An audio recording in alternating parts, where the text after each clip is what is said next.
In terms of tackling security, there is lack of political will. Beyond the headlines. Who are the sponsors of insecurity in this country? From breaking news to everyday conversations, this is where Nigeria's conversations begin. We track the issues shaping Nigeria and the world today. The world is talking, and we're listening. This is Trends on LJE News.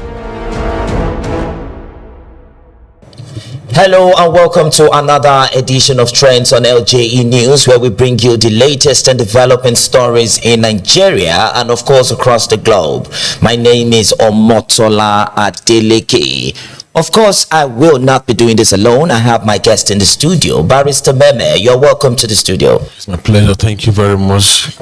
All right. We also have Mr. Shadrack here to join us in the conversation. You're welcome, sir. It's a pleasure being here. Good morning, audience. All right, so don't forget you can be part of our growing online community by hitting that follow, like, and share button right now on all platforms at LJE News. Let's quickly run through our headlines for this edition of Trends. Anambra traders promise to resume Monday trading as Soludo moves to end sit at home. Sowore condemns police use of tear gas, warns of deadly risk to protesters. Let's move on to the lead story. Traders at the Onitsha main market and other markets in Anambra State have pledged to end the Monday sit-at-home and resume full commercial activities in line with Governor Chukwuma Soludo's directive. The assurance followed an interactive session with the governor on Thursday after prolonged market closures crippled economic activities in the southeast. Market chairman Chijioke Opalugo said traders are ready to open on Mondays but called on enhanced security, functional motor parks and action against those enforcing the order. Soludo insisted all markets must operate daily, describing the sit-at-home as a criminal enterprise and economic sabotage. He stressed that the action is not linked to IPOB leader Nnamdi Kanu, noting that Kanu does not support it. The governor reaffirmed his support for Kanu's lawful release. Mr. Shadrack, Soludo just mentioned that Kanu does not support the sit-at-home. And of course, there was a time now the Kanu actually came out and he said that he has stopped the sit-at-home and the people of the Southeast should stop the sit-at-home. But why are the people of the Southeast, especially in Anambra State, still persistent about this Monday sit-at-home? Well, thank you for that question. I think the Southeast, with all apologies, is the worst region in terms of governance. At a point where they shared a particular problem commonly among the 5 states. So I thought the 5 state governors would come together, except they are showing lack of appreciation of what the problem really is. The outburst of Charles Soludo for me a few days ago showed that he does not really, understand the dynamics of this problem as he came up threatening the traders of Onitsha market. Number one, you should understand that most people that own shops there comes from Asaba, Agbo. People come in from as far as Port Harcourt, even Abuja, to go do business in Onitsha market and go back. Now, if vehicles refuse to ply the road, the essence of that market that day is defeated. Will the traders come open their wares, open their shop, and people not coming to buy? They are saying that banks does not open. If you go to the Southeast on Monday, banks will not open. 90% of the bank will not open. Most offices, people don't go to work. Schools are not open. So why are you interested only in the market? It shows all you care about is the money that comes to you. If not, if you care about the life, the welfare of the people, you should appreciate the problem and tackle it holistically. You look at why are people not coming in? Why are vehicles not plying? Sit down together and speak to the people. First of all, they must have an understanding among the 5 state governors. Address the people in the language they will understand. Threatening the people cannot work. But let's reverse a little. Nnamdi Kanu has said stop the sit-at-home, but the people are still going on with the sit-at-home. I want to understand: is this about fear of the people? Are the people just scared, or they are actually calling for the release of Nnamdi Kanu? I have witnessed where gunmen released fire and killed 5 people at the point where I was traveling from Enugu to Abuja by road. People died. Will the government compensate this people? No. So people are scared of their life. People are not coming out on Mondays because they are scared. No, of course, it is fear, because when you die, it's over. Nigeria don't care. Charles Oludo will not care. Maybe one for media show or so promise to bury, and would that restore life to your people? So it's out of fear. So they must do more. It's not about saying if you don't open the market on Monday, you shut it down for the no, there are other implications. Sit down, communicate to the people, they will understand. If it's about Nnamdi Kanu, people want to see their governors or their representatives show effort in solving the problem of Nnamdi Kanu, because it is a realistic, is a problem. Let the stakeholders come together, the senators, house around, the governor, hold a meeting with stakeholders. They will believe that these people have Nnamdi Kanu at heart, and then all of these things will stop. All right, before Barrister Meme reacts to the story, let's play a video of Professor Charles Soludo, or Governor Charles Soludo, talking about the enforcement of not sitting at home on Mondays. I became governor. The first governor on record to have gone to the DSS custody. That was May 13th, 2022. I assumed office in March 17th, less than 2 months of visiting DSS custody. That was when this sit at home thing was raging. And I confronted him with the fact that several criminal elements were killing innocent Igbos for going about their lawful business on Monday, enforcing the very criminal sit-at-home order. I confronted him with it, and his exact word in response was that it was an abomination for anybody to go to kill others or maim others trying to force sit at home. This was, he said to me, not to when I was the one that visited this one there. And following that, he gave an order. You must have seen the video circulating. If you haven't seen it, I'll play it for you to listen to. His lawyer.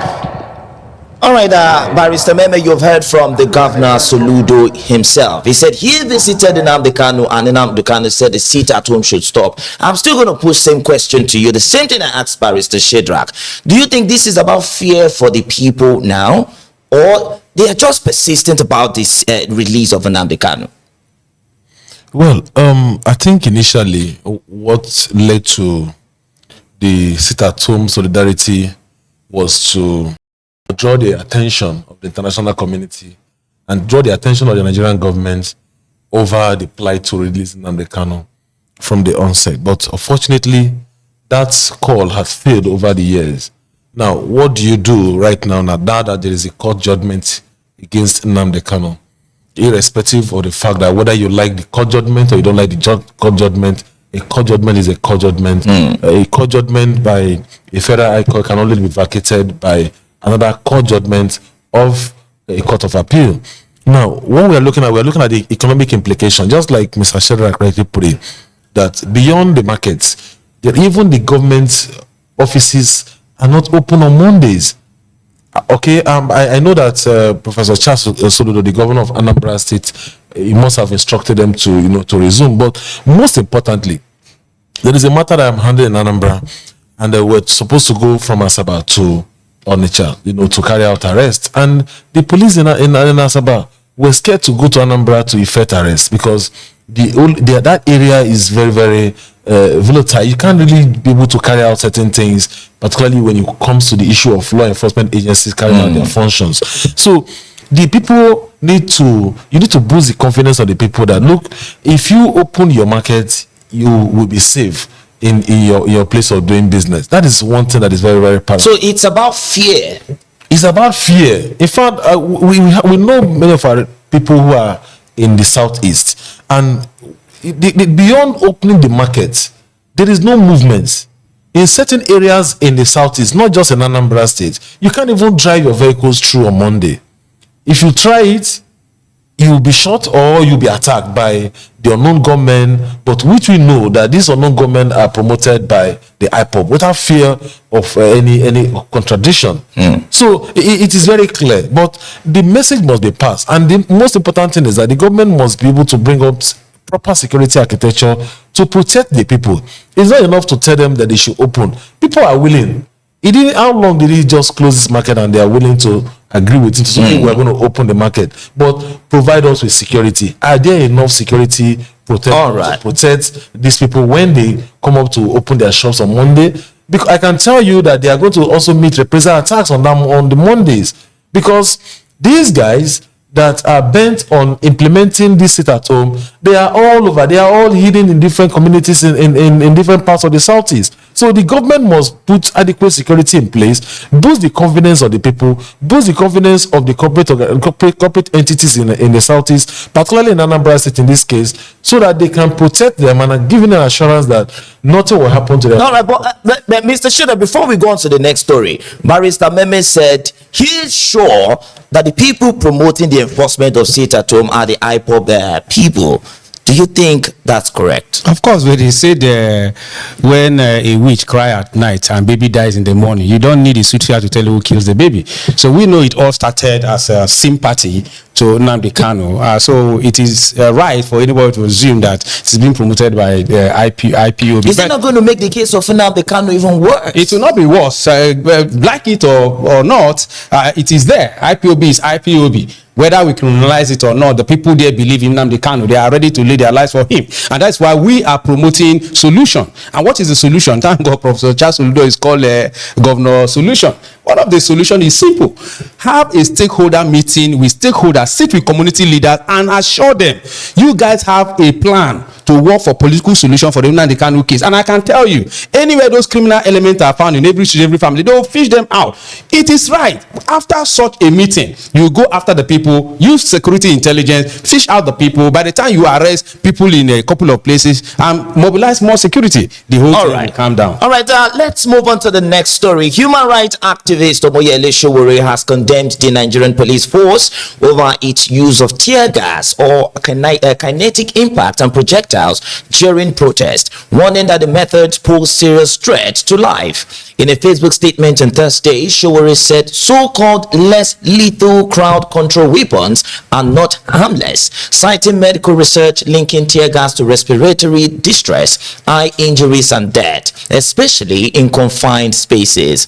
He also warned that kinetic projectiles fired at close range or towards the head and torso have caused severe injuries and fatalities globally. Recounting personal experiences, Sowore said he had suffered injuries from tear gas exposure in Abuja and referenced past incidents, including a fatal 1993 case in Lagos. He urged authorities to stop casually describing tear gas as non-lethal amid ongoing nationwide protests. Barrister Meme, do you agree with Sowore that tear gas are lethal and that each should be banned?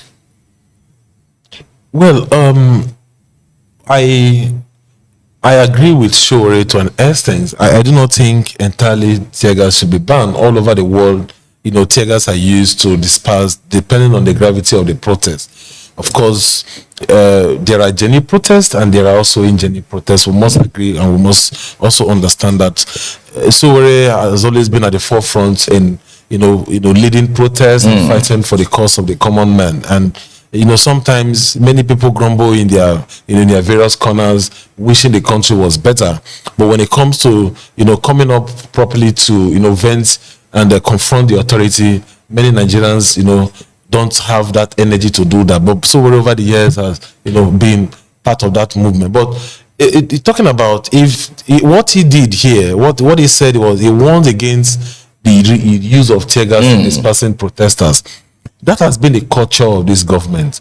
And when people we have a system where the government authorities don't even want to listen to the people.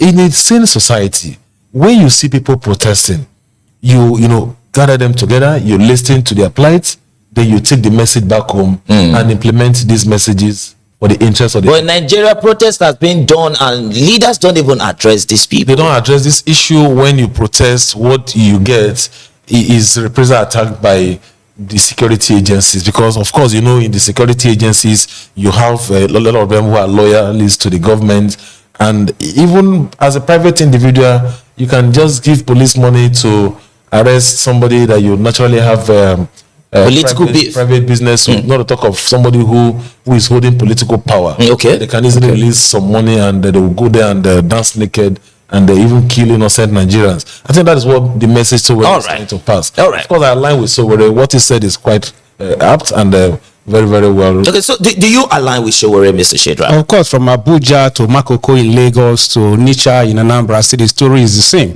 But in fact, shamefully, the other day I was watching the news with my wife and I saw the one that happened in Makoko in Lagos where police were trying to disperse the people. I saw policemen with AK-47 right in the middle of the crowd. That is dangerous. So if you want to disperse peaceful protesters, keep away those weapons, because anybody could seize those weapons and use it against even you. The security might is very, very dangerous to do so. So I understand what Sowore is saying. Not to talk of a country like Nigeria where even the lawmakers themselves live above the law. We have seen lawmakers fight in the chambers, climb fence, and do some things that are unheard of. So how about the people? So because they don't listen to the people and because they have a lot of skeletons to hide, anytime they see the people coming to confront them because of lack of communication, you see they are scared and they deploy security against So the are people. you also calling for the ban of tear gas? No. We are not calling for the total ban of tear gas, but they should use. They have their laws. They have regulations that guide when they should use those kind of the tear gas. So it is not when something as obvious as, for instance, the one that happened in Makoko. You came, destroy the people's houses, and they walk up to the state assembly for address, and you want to use tear gas. No, at that point, you know why they are there. They have leadership. You come down, sit with the people, these are your people, and address them in 30 minutes and 1 hour satisfactory. Make a promise and you see the people will peacefully walk away, but not to use force. It's when you try to use force on them, they become rioters. We have also witnessed government employ touts as counter protesters in this country. All right. Thank you very much, Mr. Shedrack, for coming around. Of course, I would have to call it a wrap on the program today. Thank you so much. Thank you for having me. All right, Barrister Meme, we appreciate your contributions to the program as well. It's my pleasure. Thank you very much for having me. So that's it for today's edition of Trends on LJE News. To our viewers and listeners out there, make sure to follow, like, and share at LJE News on all social media platforms. Of course, to join the conversation ahead of our next show. My name is Omotola Adeleke. See you next time. Bye for now.